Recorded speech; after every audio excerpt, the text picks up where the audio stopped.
education that sets as priority the child's developmental age. It aligns curricular tasks with what we know about the stages of child development. In this video, we will look at the basic elements of a developmentally appropriate classroom. These include opportunities for student choice and responsibility, open-ended tasks to allow for a variety of skill levels and outcomes, opportunities for students to think, reason, and solve problems, opportunities for students to construct knowledge through interaction with objects, ideas, and people, and ongoing assessment, which includes observations of actual task performance as well as test taking. Children learn by doing real tasks in meaningful situations and not simply by filling in blanks and circling rote answers. The developmental classroom provides optimal time for hands-on, active learning.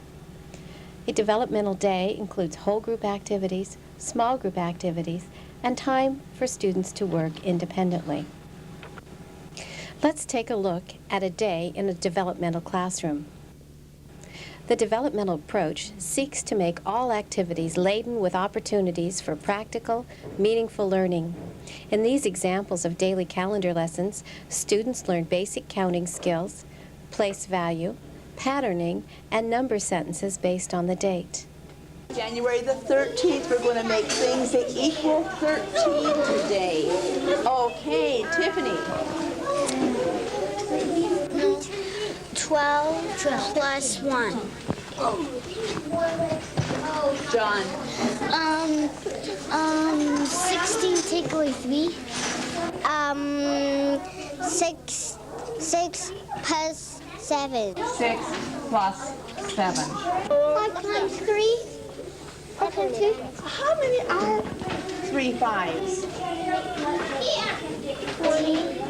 20. 4 4. 15.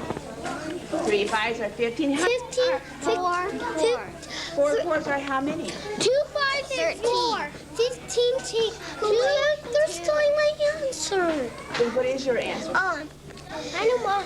It's 5 times 3 and 4. And that's 15. And after that, take away 2. 5 times 3. Take away 2. Many aspects of the developmental day are organized around thematic units of study. The theme may be based in any one of the curricular areas. However, activities from all curricular areas will be integrated within the unit of study. For example, during work with the literature-based theme of the 3 bears, students might read related books about bears, write their own versions of the story, count, sort, and graph their own stuffed bears, do research about real bears, and discuss social issues raised by the story. Music and the visual arts are integrated as a complement to a broad range of activities planned for each theme. The use of thematic units creates continuity and a meaningful context to support student learning. It allows students to experience the relevancy of their activities and to make practical connections so learning lasts. Whole group theme time affords the teacher the chance to bring all students together to discuss and refine concepts related to the theme that they are working on. The teacher may also present new information and resources at this time. We've been studying the 3 bears, but we said we were going to learn some things that were pretend and some things that are real. We said that are not pretend, that are real. And yesterday we made a list of the things that we think we already know about bears. And we said that they eat honey, they eat strawberries, they kill you if you try to feed them, they have sharp claws so they can scratch you, and they scare you. We also noticed that we used the word they many times, didn't we? Now, I told you that today we were going to go and hear about some real bears and find out if what we believe is true. And we'll talk more about that tomorrow, too. We're going to go into groups and we're going to learn about bears, and you have to become an expert on your kind of bear. Do you know what an expert is? An expert knows everything and they read a lot of encyclopedia. That's exactly right. A person that knows an awful lot and they read a lot. So you're going to become an expert on one kind of bear, and then you're going to come and teach us what you know about that bear. Themes are chosen according to district guidelines or by the teacher based on her observations and goals for the students, or occasionally even by the students themselves. Small group time. At some point in the developmental day, students work in what are known as small groups. The focus of developmental small groups is to encourage independent thinking and discovery in a problem-solving or creative context. The teacher's role during small groups is to set a task that is meaningful and stimulating for students, and one that is open-ended enough to allow for a variety of processes and outcomes. This variety of outcomes will reflect each child's individual personality and developmental level of understanding. Consequently, small group time is a perfect opportunity for the teacher to observe and assess student progress in authentic situations. This one is The papa. like the papa bear, and this one's like the baby bear. This one is long, and this one is short. Those words that tell about the things that are the most different are called opposites. Once students begin work on the task, the teacher will observe individual students in process. She will affirm student participation, question students to broaden thinking, support student exploration and discovery, and assess individual concept development and progress. We've got a picture of a jaguar right up there on the wall, and that's one that I got from a calendar from the LA Zoo. How many of you have been to the zoo? Raise your hand if you've been to the zoo. Did you see a jaguar there, an animal that looked like that? Yeah. What do you know about a jaguar? What can you tell me that you learned by looking at him at the zoo? Polka dots on the jaguar. What do we call those polka dots? What's another word? Spots. Good. Can you think of any other animal that has spots? Cheetah. Good. Cheetah has spots. What do you think is bigger? If you've seen them both at the zoo, which one do you think would be bigger, a jaguar or a cheetah? Cheetah. The cheetah's bigger? This magazine is a zoo book, and it has different animals in it that are related to the jaguar. What do they look like? Cat. A cat. Now, are these cats the same size as the one you have at home for a pet? Oh, no. This one is much fatter and bigger. Fatter and bigger. How else are they different? Skinnier. Okay, which one's skinnier? Can you point? Show me which one. That one. Does that one look skinnier than your kitty at home? That one looks wilder. That looks wilder. What do you think these big cats eat? What do they eat, Jessie? Meat. Meat? All right. What else do you think they might eat? A horse. Yeah. See? Which do you think is bigger, the jaguar or the horse? The horse. Well, how do you suppose he got that horse then, if the horse is bigger than he is? In the developmental approach, completion of the task, while important, is subordinate to how the student works at the task. Project time. The developmental approach involves sharing responsibility for what is learned with the students themselves. Therefore, each day there is a period of time when students choose what they will be doing and how they will proceed.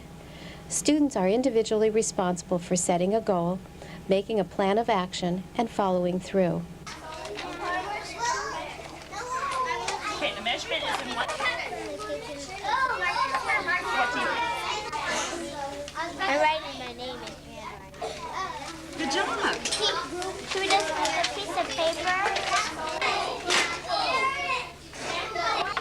If you touch it and it wiggles, it means it's not very sturdy. Is it heavy? When the time is over, students are responsible for reporting results and/or progress for the day's work.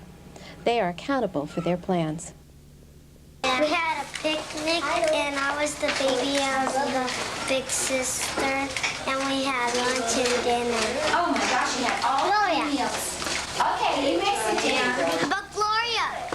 Gloria, did you play at class? I was the big sister. Whatever project the student chooses to work on, the process provides the students with rich experiences in initiative, organization and planning, problem solving, development of personal power, and development of responsibility.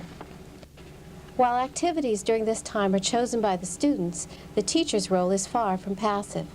It is her responsibility to create an environment that is rich with possibility, to provide encouragement, to act as a resource, to extend student thinking through the skilled use of questions, to listen and observe, and to assess and document progress through observations of students during actual hands-on experiences.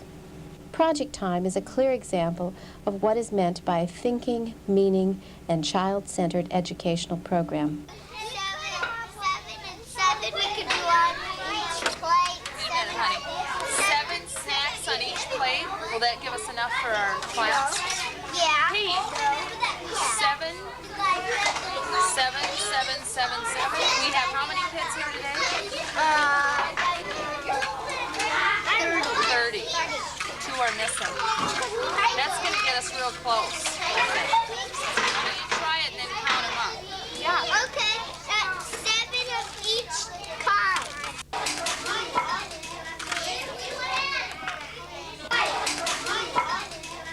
In the area of physical education, it is remembered that all students need to be actively participating as often as possible. Teachers plan activities that will minimize waiting for turns or equipment, and that will again allow for a variety of developmental skill levels.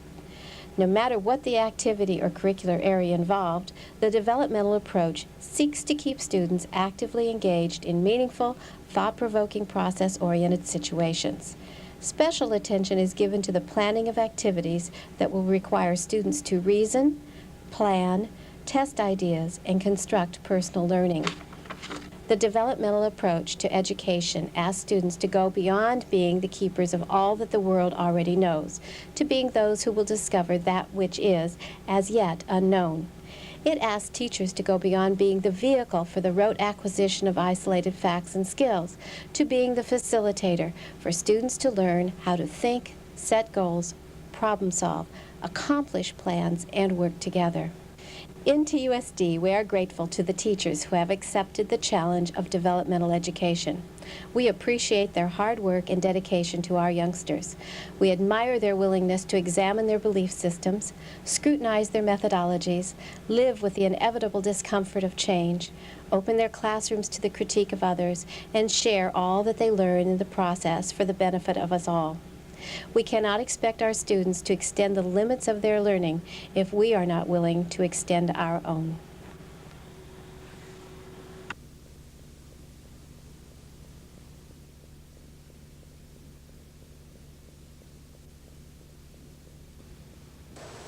Hello, my name is Dean Heiser. I'm the Director of Early Intervention for School Success, a statewide program now being implemented in hundreds of California schools. You're about to see several EISS classrooms in action and how this program can work for you.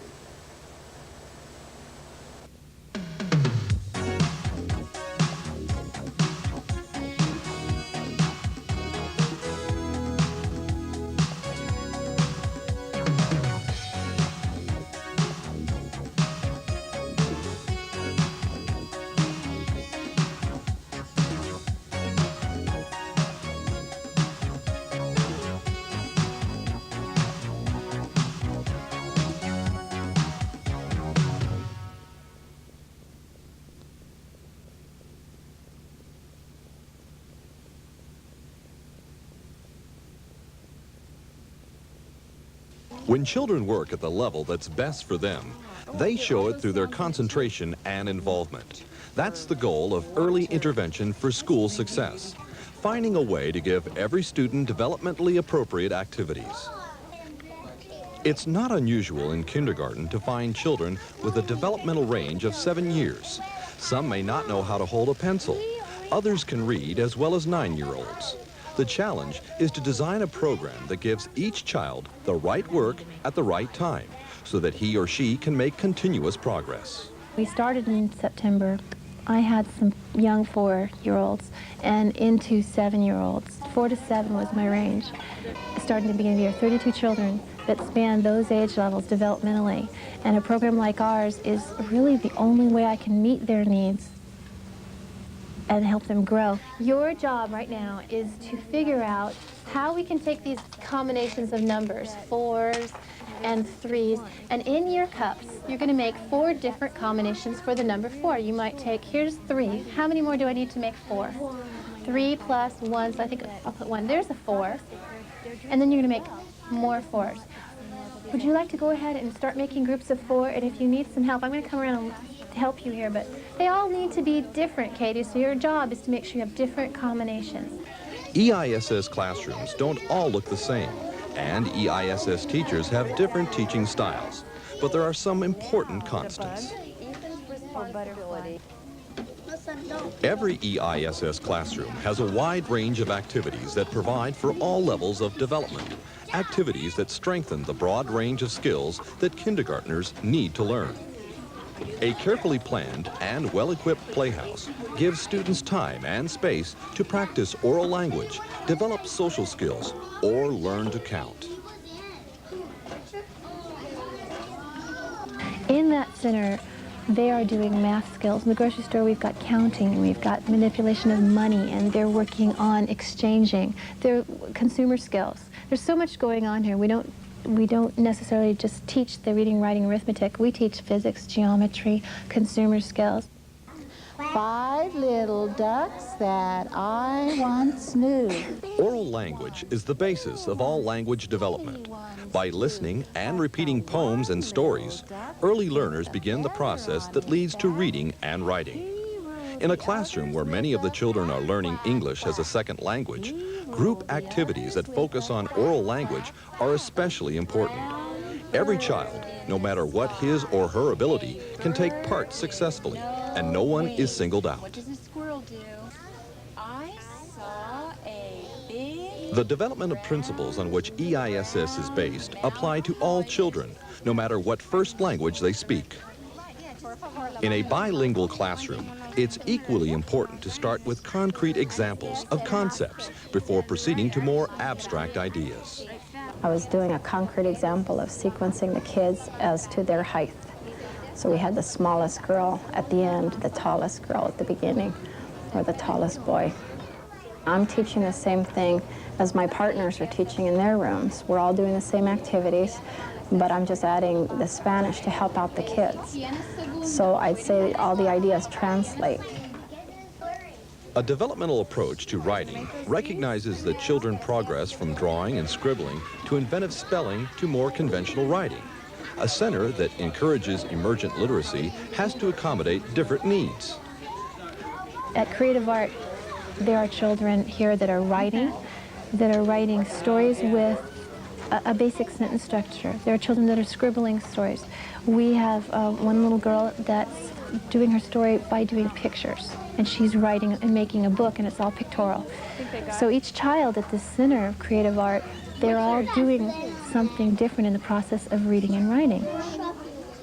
It's important for children to see their schoolwork as useful, to see how it relates to the world they live in. Whenever possible, activities should be grounded in everyday life. In the Playhouse, we've laminated some grocery ads from the newspaper, and the children will look through the ads and make their own grocery list of what they want to buy at the store. And the new thing we've put out lately is a toy catalog, and they'll pick their favorite toy and look through and then list. And that's just fun. It's a nice wish list. At the letter writing table, we just provide stationery, different types of stationery, and it's just really fun. We have a picture dictionary out for the children. They can look up a friend that they want to write a letter to, figure out how to spell their name and write that on the envelope and on the letter. And they can draw a picture to their friend or write a story, whatever they can do, put it in the envelope and seal it. We have stamps out there. They can actually stick a little picture stamp on the letter and then come and mail it in our mailbox. And then later in the day, we'll have a mailman deliver them to their cubbies. Well, they just love to dictate stories on the computer. Whenever we start writing centers, there's a big rush to go over and get your name on the computer list so that you can have a turn to make up a story. And we have somebody type it into the computer, and then we print it out, and those stories get read in front of the class many times with the child's permission, and then they get to take it home and read it to their parents.